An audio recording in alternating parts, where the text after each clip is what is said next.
प्राचीन काल के बीच में रक्तबीज नाम का एक दैत्य हुआ। उस दैत्य को एक वरदान प्राप्त था कि जितनी भी खून की बूंदें उसके शरीर से टपक के धरती के ऊपर गिरेंगी, उतने ही नए रक्तबीज जो हैं वो तैयार हो जाएंगे। तो भगवान शंकर जी को ज्ञात था, विदित था कि माँ भगवती पार्वती जी के हाथों ही इस दैत्य की मृत्यु होगी। तो उन्होंने माँ भगवती को उस दैत्य से युद्ध करने के लिए भेज दिया। तो जैसे ही माँ भगवती उस दैत्यराज से युद्ध करती, दैत्यराज के साथ उनकी बहुत समय तक संग्राम चला। एक वक्त क्या हुआ कि भगवती ने उस दैत्य का संहार कर दिया। अब जैसे ही भगवती ने उस दैत्य को मारा, अब जितनी भी बूंदें खून की उस दैत्य की धरती के ऊपर गिरी, उतने ही और रक्तबीज प्रकट हो गए, तैयार हो गए। तो उस रक्तबीज को मारने के लिए माँ भगवती पार्वती ने माँ कालरात्रि का रूप धारण कर लिया।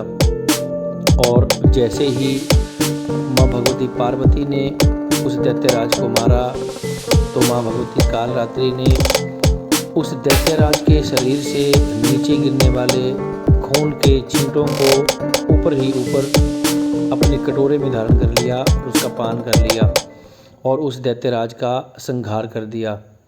तो नवरात्रों के बीच में सप्तम नवरात्र के दिन माँ भगवती कालरात्रि की आराधना की जाती है। सभी प्रकार के कष्टों को दूर करने के लिए, सभी प्रकार की विघ्न बाधाओं को दूर करने के लिए माँ भगवती कालरात्रि की आराधना की जाती है। और जयंती मंगला काली भद्रकाली कपालिनी दुर्गा क्षमा शिवा धात्री स्वाहा स्वधा नमोस्तुते, इस मंत्र का भगवती की उपासना के लिए जाप करना चाहिए। माँ भगवती कालरात्रि को रात रानी का फूल जो है अत्यंत प्रिय है। गुड़ और मिष्ठान हलवे का भोग माँ भगवती को अत्यंत प्रिय है। इसलिए जो भी साधक माँ भगवती का व्रत और उपवास सप्तम नवरात्र के बीच में रखने जा रहे हैं, उनको रात रानी का फूल माँ भगवती कालरात्रि को अर्पित करना चाहिए। मीठा गुड़ और मीठा भोजन, हलवा प्रसाद जो है माँ भगवती कालरात्रि को अर्पित करना चाहिए।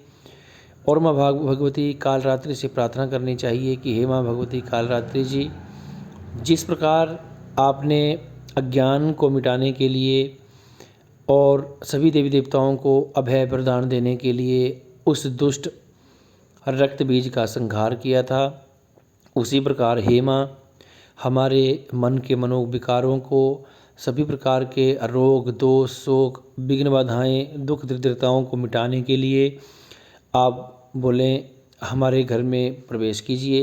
और सप्तम नवरात्र के बीच में माँ भगवती का आपको आशीर्वाद मिले, आपका कल्याण हो, ऐसा माँ भगवती जी से हमारी प्रार्थना। जय हो।